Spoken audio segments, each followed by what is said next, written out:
Hi అండి, welcome to YouTube. నేను మీ పద్మని. ఉల్లిపాయల వడలు వేసుకుందాం శనగపిండితోటి. శనగపిండి, కార్న్ఫ్లవర్, పచ్చిమిర్చి, ఉల్లిపాయలు, అల్లం, జీలకర్ర, వాము, తగినంత సాల్టు బాగా కలుపుకుందాం. జీడిపప్పు కూడా వేస్తున్నాను. జీడిపప్పు చక్కగా టేస్ట్గా ఉంటుంది. కొంచెం కొంచెం వాటర్ వేసి కలుపుకోండి, లేకపోతే పలసన అయిపోద్ది. వడలో వచ్చేలాగా వాటర్ వేసుకోవాలి.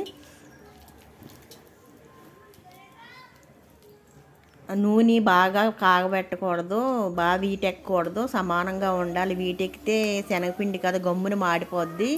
వీటెక్కకుండా చూసి సమానంగా ఉండాలి.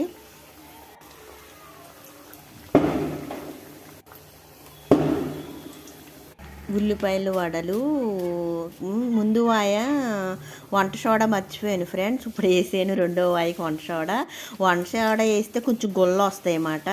కొంచెం ఉబ్బుతాయి, గుల్లగా ఉంటాయి. మధ్యాహ్నం స్నాక్స్ కింద టీలోకని వేసుకున్నాను నేను. చూసారా, చాలా కలర్ఫుల్గా ఉంది కదా. అరిటాకులు, మా అరిటాకులు ఉన్నాయి, అరిటాకులో వేసుకున్నాను. చట్నీ ఉంటే చట్నీ వేసుకోవచ్చు, లేకపోతే టమాటా సాస్ తోటి తిన్నాను ఫ్రెండ్స్. వీడియో ఇప్పుడే అప్లోడ్ చేసాను నేను, మధ్యాహ్నం వీడియో. మీకు నచ్చిందా? మీరు కూడా అలాగే చేసుకుంటారా? చేసుకుంటే నాకు కామెంట్ చేయండి కామెంట్ బాక్స్లో. అలాగే మన ఛానల్ సబ్స్క్రైబ్ చేసుకోండి. మరి అలాగే ఒక లైక్ కూడా ఇచ్చుకోండి. మీరు ఇచ్చే ఒక లైక్ నాకు సపోర్ట్గా ఉంటుంది. ఇంకా వీడియోలు మంచిగా చేస్తాను, పెడతాను. మరి ఉంటాను, మీ పద్మ.